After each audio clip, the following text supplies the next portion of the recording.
ರಾಜ್ಯಪಾಲರ ವಿರುದ್ಧ ಅವಹೇಳನಕಾರಿಯಾಗಿ ಹೇಳಿಕೆ ನೀಡಿದ ವಿಚಾರದ ಹಿನ್ನೆಲೆಯಲ್ಲಿ ಬಾಗಲಕೋಟೆಯಲ್ಲಿಂದು ಬಿಜೆಪಿಯ ಕಾರ್ಯಕರ್ತರು ಪ್ರತಿಭಟನೆಯನ್ನು ನಡೆಸಿದರು. ಆಗಸ್ಟ್ 22 ಬೆಳಗ್ಗೆ 11:30 ಬಾಗಲಕೋಟೆಯ ನವನಗರದ ಬಿಜೆಪಿಯ ಕಾರ್ಯಾಲಯದಿಂದ ನಗರದ ಜಿಲ್ಲಾಡಳಿತ ಭವನದವರೆಗೆ ಬಿಜೆಪಿಯ ಕಾರ್ಯಕರ್ತರು ಪ್ರತಿಭಟನಾ ಮೆರವಣಿಗೆಯನ್ನು ನಡೆಸಿದರು. ಕಾಂಗ್ರೆಸ್ ವಿರುದ್ಧ ಘೋಷಣೆಗಳನ್ನು ಕೂಗಿ ಆಕ್ರೋಶವನ್ನು ವ್ಯಕ್ತಪಡಿಸಿದರು. ಬಾಂಗ್ಲಾದೇಶದ ಮಾದರಿಯಲ್ಲಿ ದಂಗೆ ಏಳುವ ಪ್ರಚೋದನಕಾರಿ ಹೇಳಿಕೆ ನೀಡಿದ ಕಾಂಗ್ರೆಸ್ ಎಂಎಲ್ಸಿ ಐವಾನ್ ಡಿಸೋಜಾರನ್ನು ಬಂಧಿಸುವಂತೆ ಒತ್ತಾಯಿಸಲಾಯಿತು. ಪ್ರತಿಭಟನೆಯಲ್ಲಿ ಸಂಸದ PC Gaddigoudar, MLC PH Pujar, ಮಾಜಿ ಶಾಸಕ ಡಾಕ್ಟರ್ ವೀರಣ್ಣ ಚರಂತಿಮಠ್, ರಾಜ್ಯಸಭಾ ಸದಸ್ಯ ನಾರಾಯಣ್ ಬಾಂಡ್ಗೆ, ಬೆಳಗಾವಿ ಭಾಗದ ಬಿಜೆಪಿಯ ಸಹ ಪ್ರಭಾರಿ ಬಸವರಾಜ್ ಯಂಕಂಚಿ, ರಾಜು ನಾಯ್ಕರ್ ಅವರು ಸೇರಿದಂತೆ ಬಿಜೆಪಿ ಪಕ್ಷದ ಪ್ರಮುಖರು, ಕಾರ್ಯಕರ್ತರು ಉಪಸ್ಥಿತರಿದ್ದರು. ಇನ್ನು ನಗರದ ಪ್ರಮುಖ ಬೀದಿಗಳಲ್ಲಿ ಪ್ರತಿಭಟನಾ ಮೆರವಣಿಗೆ ಜರುಗಿತು. ಸಿದ್ದರಾಮಯ್ಯ ಸರ್ಕಾರಕ್ಕೆ ಓಬಿಸಿ ಹೆಸರಿನಲ್ಲಿ ಅಧಿಕಾರಕ್ಕೆ ಬಂದು ಓಬಿಸಿಗಳಿಗೆ ವಿರೋಧ ಮಾಡುತ್ತಿರುವ ಕಾಂಗ್ರೆಸ್ ಸರ್ಕಾರಕ್ಕೆ ನೀಡಲೇಬೇಕು ನೀಡಲೇಬೇಕು ನೀಡಲೇಬೇಕು ನೀಡಲೇಬೇಕು ನೀಡಲೇಬೇಕು ನೀಡಲೇಬೇಕು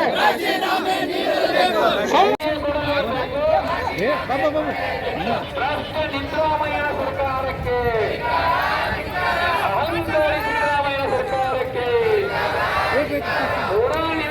ಗುರುಪಡಿಸಿದ ಸಿದ್ದರಾಮಯ್ಯ ಸರ್ಕಾರಕ್ಕೆ ರಾಜ್ಯದಲ್ಲಿ ಕಾಂಗ್ರೆಸ್ ಸರ್ಕಾರಕ್ಕೆ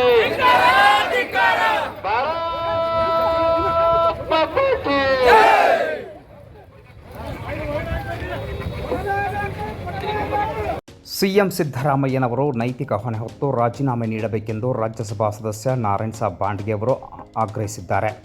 ಆಗಸ್ಟ್ 22 ಮಧ್ಯಾಹ್ನ 2 ಬಾಗಲಕೋಟೆಯ ನವನಗರದಲ್ಲಿ ಮಾತನಾಡಿರುವ ಅವರು, ಸಿದ್ದರಾಮಯ್ಯನವರು ಒಂದು ಕಪ್ಪು ಚುಕ್ಕೆ ಇಲ್ಲದೆ ಸಿಎಂ ಆಗಿದ್ದೇನೆ ಅಂತಾರೆ. ಆದರೆ ಮೈ ತುಂಬ ಕಪ್ಪು ಚುಕ್ಕೆಗಳಿವೆ. ಅವರ ಮೈ ಕಾಣುವುದಿಲ್ಲ, ಅಷ್ಟು ಕಪ್ಪು ಚುಕ್ಕೆಗಳಿವೆ. ವಾಲ್ಮೀಕಿ ಹಗರಣದಲ್ಲಿ 187 ಕೋಟಿ ಭ್ರಷ್ಟಾಚಾರವಾಗಿದೆ. ಆದರೆ ಸಿದ್ದರಾಮಯ್ಯನವರು ಕೇವಲ 89 ಕೋಟಿ ಆಗಿದೆ ಅಂತಾರೆ. ನಾಚಿಕೆ ಆಗೋದಿಲ್ವಾ ಎಂದು ಪ್ರಶ್ನಿಸಿದ್ದಾರೆ. ಸಿದ್ದರಾಮಯ್ಯನವರು ರಾಜೀನಾಮೆ ನೀಡಬೇಕೆಂದು ಅವರು ಒತ್ತಾಯಿಸಿ ಈ ಸಂದರ್ಭದಲ್ಲಿ ಮಾತನಾಡಿದ್ದು ಹೀಗೆ. ಇದು ಪೂರ್ಣ ರಾಜ್ಯಕ್ಕೆ ಗೊತ್ತಾಗಿದೆ. ಯಾವುದೂ ನನ್ನ ಕಡೆ ಕಪ್ಪು ಚಿಕ್ಕೆ ಇಲ್ಲ ಅಂತ ಹೇಳಿ ಅಧಿಕಾರಕ್ಕೆ ಬಂದಂತ ಸಿದ್ದರಾಮಯ್ಯ ಮೈ ತುಂಬ ಕಪ್ಪು ಚಿಕ್ಕೆಗಳು, ಒಂದಲ್ಲ ಮೈನೇ ಕಾಣಂಗಿಲ್ಲ ಅಷ್ಟು ಕಪ್ಪು ಚಿಕ್ಕೆಗಳನ್ನು. ಇಂಥ ಪಾಪದ ಕೆಲಸ ಮಾಡ್ತಾ ಇದ್ದೀರಿ ನೀವು. ಏನ್ ಹೇಳಿದ್ರಿ? 187 ವಾಲ್ಮೀಕಿ ಭ್ರಷ್ಟಾಚಾರ ಆಗಿದೆ, 187 ಕೋಟಿ ಅಂತಂದ್ರೆ ತಪ್ಪದು. ಬರೇ 89 ಕೋಟಿ ಆಗಿದೆ. ನಾಚಿಕೆ ಬರಂಗಿಲ್ಲ. ಬರೇ 89 ಕೋಟಿ ರೂಪಾಯಿ ಆಗೈತಿ. ಒಬ್ಬ ಮುಖ್ಯಮಂತ್ರಿ ವಿಧಾನಸೌಧದಲ್ಲಿ ಹೇಳ್ತೀರಿ, ಆ ಜಾಗದಲ್ಲಿ ಕೂಡಲಿಕ್ಕೆ ನಿನಗೆ ನೈತಿಕ ಹಕ್ಕಿಲ್ಲ. ಸಿದ್ದರಾಮಯ್ಯ ಅವರೇ, ಇಂಥ ಭ್ರಷ್ಟ ಮುಖ್ಯಮಂತ್ರಿ ಆಡಳಿತ ರಾಜ್ಯ ಸಹಿಸುವುದಿಲ್ಲ. ಗ್ಯಾರಂಟಿಗೆ ಹಣ ಬೇಕು, ಗ್ಯಾರಂಟಿಗೆ ಹಣ ಬೇಕು. ಎಲ್ಲಿಂದ ತರ್ತೀರಿ ಗ್ಯಾರಂಟಿ? ಎಲ್ಲದೋ ಗ್ಯಾರಂಟಿ? ಎಲ್ಲ ಬಂದ್ ಮಾಡಿಬಿಟ್ಟಿರಿ. ಎಲ್ಲ ಬಂದ್ ಆಗ್ತವೆ, ಎಲ್ಲ ಇಲ್ಲ. ಎಲ್ಲ ಕಾಂಗ್ರೆಸ್ ಕಚೇರಿಗೆ ಹೋಗ್ತಾ ಇದೆ. ಎಲ್ಲ ಚುನಾವಣೆಗೆ ಈಗಾಗಲೇ ಗ್ಯಾರಂಟಿ ಹಣ ಹೋಗ್ಬಿಟ್ಟಿದೆ, ಯಾರಿಗೂ ಸಿಗೋದಲ್ಲ. ಇವತ್ತು ಕಾಂಗ್ರೆಸ್ ಸರ್ಕಾರದಲ್ಲಿ ಎಲ್ಲರೂ ಭ್ರಷ್ಟರು. ಇವ ಭ್ರಷ್ಟ, ಅವ ಭ್ರಷ್ಟ ಅಂತ ಹೇಳಲಿಕ್ಕೆ ಅವಕಾಶ ಇಲ್ಲ. ಜೈಲಿಗೆ ಹೋಗಿ ಬಂದವರು, ಜೈಲಿಗೆ ಹೋಗೋರು, ಬೇಲ್ ಮೇಲೆ ಇದ್ದವರು, ಬೇಲ್ ತಗೊಳ್ಳೋರು ಇವರೇ ತುಂಬ್ಯಾರ ಕಾಂಗ್ರೆಸ್ ಒಳಗೆಲ್ಲ.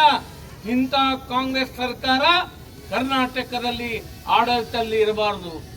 ಅವ್ರು ಗುಡಿಗೆ ಯಾಕೆ ಹೋಗಂಗಿಲ್ಲ ಅನ್ನೋದು ಮೊನ್ನೆ ಗೊತ್ತಾಯ್ತು. ಗರ್ಭಗುಡಿಗಳಿಗೆ ಯಾಕೆ ಹೋಗಂಗಿಲ್ಲ, ಕುಂಕುಮ ಯಾಕೆ ಹಚ್ಕೊಳ್ಳೋದಿಲ್ಲ, ಕರ್ಪೂರ ಯಾಕೆ ಹಿಡಂಗಿಲ್ಲ ಅಂತ ಈಗ ಗೊತ್ತಾದ. ಯಾಕಂದ್ರೆ ಇಷ್ಟು ಪಾಪ ಮಾಡೀನಿ, ಇಂಥ ಪಾಪ ಮಾಡಿ ಗರ್ಭಗುಡಿಯೊಳಗೆ ಹೆಂಗೆ ಹೋಗ್ಲಿ ನಾನು ಅನ್ನತಕ್ಕಂಥ ಪಾಪ ಪ್ರಜ್ಞೆ ಸಿದ್ದರಾಮಯ್ಯ ಅವರಿಗೆ ಕಾಡ್ತದೆ. ಬಾಗಲಕೋಟೆ ಜಿಲ್ಲೆಯಲ್ಲಿನ 5 ಸರ್ಕಾರಿ ಇಲಾಖೆಗಳ ಹಣ ಅಕ್ರಮ ವರ್ಗಾವಣೆ ಪ್ರಕರಣವನ್ನು ಸಿಐಡಿಗೆ ವಹಿಸಲಾಗಿದೆ ಎಂದು ಬಾಗಲಕೋಟೆ ಜಿಲ್ಲಾ ಪೊಲೀಸ್ ವರಿಷ್ಠಾಧಿಕಾರಿ ಅಮರನಾಥ್ ರೆಡ್ಡಿ ಅವರು ತಿಳಿಸಿದ್ದಾರೆ. ಆಗಸ್ಟ್ 22 ಸಂಜೆ 4 ಈ ಕುರಿತು ಮಾತನಾಡಿರುವ ಅವರು, ಬಾಗಲಕೋಟೆಯ ಪ್ರವಾಸೋದ್ಯಮ, ಅಲ್ಪಸಂಖ್ಯಾತ ಕಾರ್ಮಿಕರ, ಕೈಮಗ್ಗ ಮತ್ತು ಜವಳಿ, ಹಿಂದುಳಿದ ವರ್ಗಗಳ ಕಲ್ಯಾಣ ಇಲಾಖೆ ಈ ಇಲಾಖೆಗಳ 6.08 ಕೋಟಿ ರೂಪಾಯಿ ಹಣ ಅಕ್ರಮ ವರ್ಗಾವಣೆ ಪ್ರಕರಣವನ್ನು ಸಿಐಡಿಗೆ ನೀಡಿದ್ದಾಗಿ ತಿಳಿಸಿದ್ದಾರೆ.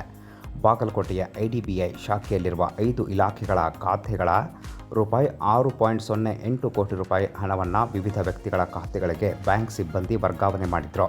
ಇಲಾಖೆಗಳ ಹಣವನ್ನು ಒಟ್ಟು 33 ವಿವಿಧ ಖಾತೆಗಳಿಗೆ ಟ್ರಾನ್ಸ್ಫರ್ ಮಾಡಲಾಗಿತ್ತು. ಇಲ್ಲಿಯವರೆಗೆ ಪ್ರಕರಣಕ್ಕೆ ಸಂಬಂಧಿಸಿದಂತೆ 9 ಜನ ಬ್ಯಾಂಕ್ ಸಿಬ್ಬಂದಿಯವರು ಸೇರಿದಂತೆ 19 ಜನರ ಬಂಧನವಾಗಿದೆ. 3 ಕೋಟಿ ರೂಪಾಯಿಗೂ ಅಧಿಕ ಅವ್ಯವಹಾರದ ಪ್ರಕರಣ ಆಗಿರುವ ಹಿನ್ನೆಲೆಯಲ್ಲಿ ಸಿಐಡಿಗೆ ವಹಿಸಲಾಗಿದೆ. ಅವರು ತನಿಖೆಯನ್ನು ನಡೆಸ್ತಾ ಇದ್ದಾರೆ ಎಂದು ಅವರು ತಿಳಿಸಿದ್ದಾರೆ. ಬಾಗಲಕೋಟೆಯ ತಮ್ಮ ಕಚೇರಿಯಲ್ಲಿ ಅವರು ಮಾತನಾಡಿ ಮಾಹಿತಿ ನೀಡಿದ್ದು ಇಷ್ಟು. ಬಾಗಲಕೋಟೆ ಜಿಲ್ಲೆಯ ಸೆನ್ ಪೊಲೀಸ್ ಸ್ಟೇಷನ್ದಲ್ಲಿ IDBI ಬ್ಯಾಂಕ್ ಮತ್ತು ಅದರ ವಿರುದ್ಧ ಸಿಬ್ಬಂದಿ ವಿರುದ್ಧ ಒಟ್ಟು 5 ಪ್ರಕರಣಗಳು ದಾಖಲಾಗಿತ್ತು. ಸೆನ್ ಪೊಲೀಸ್ ಸ್ಟೇಷನ್ದಲ್ಲಿ ಇದು ಕಳೆದ ತಿಂಗಳು ಆದಂಥ ಪ್ರಕರಣಗಳು. 5 ಪ್ರಕರಣಗಳು ಸರ್ಕಾರದ ಇರತಕ್ಕಂಥ ವಿವಿಧ ಇಲಾಖೆಗಳಲ್ಲಿ ಇರತಕ್ಕಂಥ ಹಣನ ದುರ್ಬಳಕೆ ಮಾಡಿ ಕೊಡ್ತಕ್ಕಂಥ ಅಪರಾಧ ಆಗಿತ್ತು. ಒಂದು ಪ್ರವಾಸೋದ್ಯಮ ಇಲಾಖೆದ್ದು ಮೊದಲಾಗಿತ್ತು. 11/7/2024 ಪ್ರಥಮವಾಗಿ ಪ್ರಕರಣ ದಾಖಲಾಗುತ್ತೆ. ಅದರದ್ದು ತನಿಖೆಯ ನಂತರ ಮತ್ತು ಇನ್ನು ಪಂಚಾಯತ್ ರಾಜ್ ಇಂಜಿನಿಯರಿಂಗ್ ಇರತಕ್ಕಂಥದ್ದು ಮೈನಾರಿಟಿ ಡಿಪಾರ್ಟ್ಮೆಂಟದ್ದು 2 ಪ್ರಕರಣಗಳು ಗೊತ್ತಾಗುತ್ತೆ. ಮತ್ತೆ ತನಿಖೆ ಮಾಡಬೇಕಾಯ್ತಂದ್ರೆ ನಮ್ಮಲ್ಲಿರ್ತಕ್ಕಂಥ ಕೈಮಗ್ಗ ಮತ್ತು ಜವಳಿ ಇಲಾಖೆದ ಒಂದು ಪ್ರಕರಣ ಕೂಡ ಅದರಲ್ಲಿ ಬರ್ತದೆ. ಮತ್ತು ಇನ್ನೂ ಒಂದು ಪ್ರಕರಣ ಇರತಕ್ಕಂಥದ್ದು ಇದು ಮೈನಾರಿಟಿ ಡಿಪಾರ್ಟ್ಮೆಂಟದ್ದು. ಒಟ್ಟು 5 ಇಲಾಖೆಗಳಲ್ಲಿ ಒಟ್ಟು 6,08,00,000 ರೂಪಾಯಿಗಳನ್ನು ದುರುಪಯೋಗ ಮಾಡಿರ್ತಕ್ಕಂಥದ್ದು ನಮ್ಮಲ್ಲಿ ಕಂಡು ಬಂದಿದೆ. ಈ ಬ್ಯಾಂಕ್ ಎಂಪ್ಲಾಯೀಸು ಮತ್ತು ಇತರೆ ಅದರ ಯಾರು ಫಲಾನುಭವಿಗಳು ಇರ್ತಂಥವ್ರು ಇದರ ಬೆನಿಫಿಷರೀಸ್ ಇದ್ದರು. ಒಟ್ಟು ಇಲ್ಲಿವರೆಗೂ ಕೂಡ 19 ಜನರನ್ನು ನಾವು ಅರೆಸ್ಟ್ ಮಾಡಿರ್ತಕ್ಕಂಥದ್ದು ಆಗಿದೆ. ಮತ್ತು ಇನ್ನು ಒಟ್ಟು ಇದರಲ್ಲಿ 33 ಜನರ ಅಕೌಂಟಿಗೆ ಇದು ಅಮೌಂಟು ಟ್ರಾನ್ಸ್ಫರ್ ಆಗಿರತಕ್ಕಂಥದ್ದು. ಮತ್ತು ಅದನ್ನು ಕೂಡ ನಾವು ತನಿಖೆಯನ್ನು ಮುಂದುವರಿಸಿದ್ವಿ. ಸೊ ನಮ್ಮದು ಈ 5 ಪ್ರಕರಣಗಳಲ್ಲಿ 3 ಕೋಟಿಗಿಂತ ಹೆಚ್ಚು ಹಣದ ಒಂದೇ ಬ್ಯಾಂಕಿಂದ ಮಿಸ್ಅಪ್ರಪ್ರೇಷನ್ ಆಗಿರ್ತಕ್ಕಂಥದ್ದನ್ನು ಗಮನಿಸಿಬಿಟ್ಟು CID ತನಿಖೆಗೆ ನಾವು ಶಿಫಾರಸು ಮಾಡಿದ್ವಿ. ನಿನ್ನೆ CID ತನಿಖೆ ಇದನ್ನು ಮಾಡೋದಕ್ಕೆ ಇದು ನಮ್ಮದು ಪೊಲೀಸು ಪ್ರಧಾನ ಕಚೇರಿಯಿಂದ ಆದೇಶ ಬಂದಿದೆ. ಸೋಮವಾರ ದಿನ CID ತಂಡ ಬಾಗಲಕೋಟೆಗೆ ಬರುತ್ತೆ. ಆ ದಿನ ನಾವು ಈ ಎಲ್ಲ 5 ಪ್ರಕರಣಗಳನ್ನು ಕೂಡ ಅವರಿಗೆ ಮುಂದಿನ ತನಿಖೆಯಾಗಿ ಹ್ಯಾಂಡ್ ಓವರ್ ಮಾಡ್ತೀವಿ. ಮತ್ತು ಬಾಗಲಕೋಟೆ ಜಿಲ್ಲೆ ಪೊಲೀಸ್ ಇರತಕ್ಕಂಥದ್ದು ಅವ್ರಿಗೇನು ಅಸಿಸ್ಟೆನ್ಸ್ ಬೇಕೋ ನಾವು ಅಸಿಸ್ಟೆನ್ಸನ್ನು ಕೊಡ್ತೀವಿ. ಬಾಗಲಕೋಟೆ ಜಿಲ್ಲೆಯ ಜಮಖಂಡಿ ನಗರಸಭೆಯಲ್ಲಿ ನೂತನ ಅಧ್ಯಕ್ಷರು ಮತ್ತು ಉಪಾಧ್ಯಕ್ಷರ ಪದಗ್ರಹಣ ಕಾರ್ಯಕ್ರಮ ಜರುಗಿತು. ಆಗಸ್ಟ್ 22 ಮಧ್ಯಾಹ್ನ 12 ಗಂಟೆ ಬಾಗಲಕೋಟೆ ಜಿಲ್ಲೆಯ ಜಮಖಂಡಿ ನಗರಸಭೆಯಲ್ಲಿ ನೂತನ ಅಧ್ಯಕ್ಷ ಮತ್ತು ಉಪಾಧ್ಯಕ್ಷರ ಪದಗ್ರಹಣ ಕಾರ್ಯಕ್ರಮದಲ್ಲಿ ಮಾಜಿ ಶಾಸಕ ಆನಂದ್ ನ್ಯಾಮಗೌಡ, ನಗರದ ಮುತ್ತಿನಕಂಠಿ ಮಠದ ಶ್ರೀಗಳು, ಹುಣ್ಣೂರಿನ ಕೊಣ್ಣೂರು ಮಠದ ಶ್ರೀಗಳು ಭಾಗಿಯಾದರು. ಈ ಸಂದರ್ಭದಲ್ಲಿ ನೂತನ ಅಧ್ಯಕ್ಷರಾದ ಪರಮಾನಂದ್ ಗವರೋಜಿ ಹಾಗೂ ಉಪಾಧ್ಯಕ್ಷರಾದ ರೇಖಾ ಕಾಂಬಳೆ ಅವರು ವಿವಿಧ ಪೂಜಾ ಕೈಂಕರ್ಯಗಳನ್ನು ನೆರವೇರಿಸಿದರು. ನಂತರ ಮಾಜಿ ಶಾಸಕ ಆನಂದ್ ನ್ಯಾಮಗೌಡ ಅವರು ನೂತನ ಅಧ್ಯಕ್ಷ ಮತ್ತು ಉಪಾಧ್ಯಕ್ಷರನ್ನು ಸನ್ಮಾನಿಸಿ ಗೌರವಿಸಿ ಅಭಿನಂದಿಸಿದರು. ಈ ಸಂದರ್ಭದಲ್ಲಿ ನಗರಸಭೆ ಸದಸ್ಯರು, ಸ್ಥಳೀಯ ಪ್ರಮುಖರು, ಕಾಂಗ್ರೆಸ್ ಪಕ್ಷದ ಮುಖಂಡರು ಹಾಗೂ ನಗರಸಭೆ ಅಧಿಕಾರಿ ವರ್ಗ, ಸಿಬ್ಬಂದಿಯವರು ಉಪಸ್ಥಿತರಿದ್ದರು.